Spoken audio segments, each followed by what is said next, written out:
First of all, to be honored by one of the most inspiring and impactful organizations in the country. Second of all, my friend Kari, who we just have to give it up for. Thank you for your leadership, your vision. And in the name of my organizing hero, Bayard Rustin, I mean, it doesn't get better than this. This is incredible. It's a dream. 25 years ago, I was a young organizer here in New York City, going to the parks not far from here, Central Park, Riverside Park, listening to the stories of the nannies and caregivers who would bring the kids to the playground. And I just developed a deep, deep love and appreciation for the workers whose profession it is to care for us, our families, and our homes. And domestic workers are overwhelmingly women of color, including many immigrants from the Caribbean, Philippines, Nepal, Tibet, Latin America, all over the world. And they are the guardians of our families and our homes. They make it possible for all of us to go out and do what we do in the world, knowing that the most important aspects of our lives are safe and in good care. And yet, it's some of the most undervalued and invisible work in our entire economy, and as Kari said, has been excluded for almost 100 years from some of the most basic labor laws in our nation because of racism.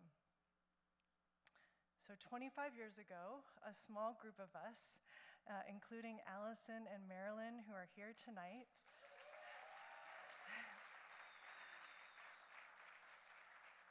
we began organizing, and today we are a beautiful community of over 400,000 domestic workers. We've passed legislation in 11 states. Just this week we had a victory where we won a $6 an hour wage increase for care workers in Georgia.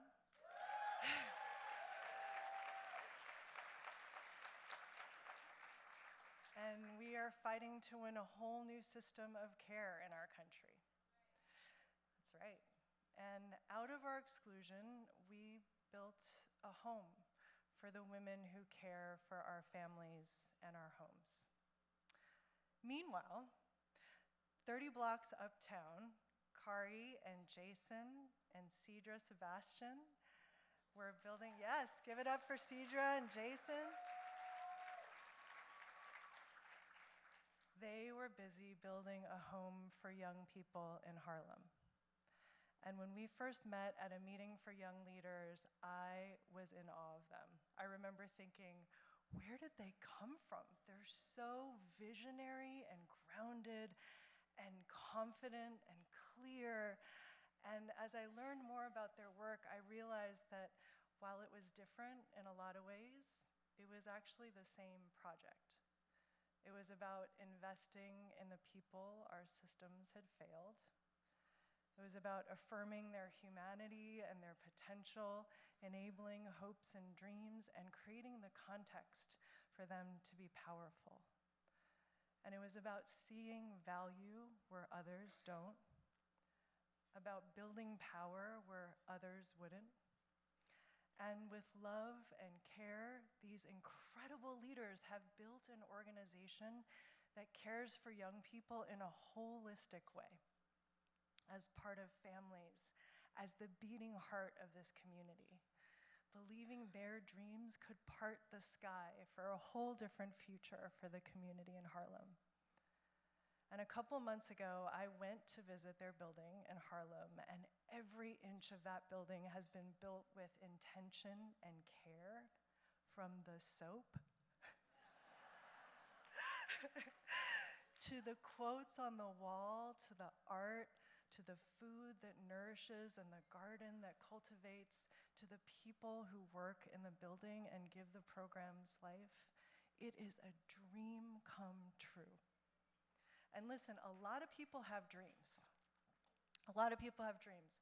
But the true test is what dreams become real. that building, this organization, is real. It exists.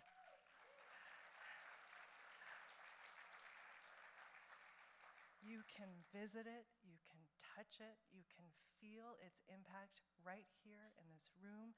And because I've been doing this work for some time now, I have a sense of what it takes to build something as real, durable, and meaningful as the Brotherhood Sister Soul. It takes vision, it takes diligent execution, emotional and strategic intelligence.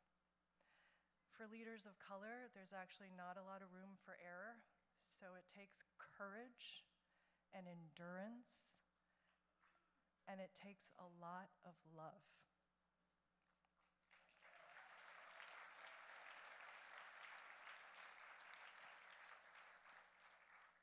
This organization, Brotherhood Sister Soul, is a miracle. It's a miracle of love. In the domestic workers movement, we talk about power a lot because we believe that to change the world, it comes down to power. And we have this concept called modeling power, which we define as the power to create an alternative to the status quo, to prove that it's possible, and to expand what other people believe is possible, to allow us to dream bigger. It's a special kind of power because it gives us hope, which is the first ingredient to any real change. We need it now more than ever. Yes. And the leaders, the staff, the young people who have built Brotherhood Sister Soul, they are our hope and our proof that we can build a future worthy of our young people.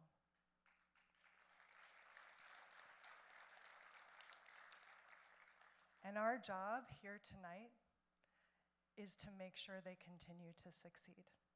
Am I right? Are you with me? I want to say congratulations to Kari and Jason and the whole team at BroSis and to the board. You have built a national treasure, and we are all here to support you. Yes.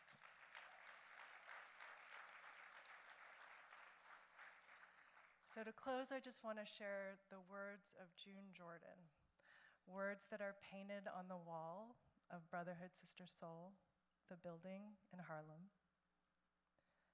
Who will join this standing up? And the ones who stood without sweet company will sing and sing back into the mountains and, if necessary, even under the sea. We are the ones we have been waiting for.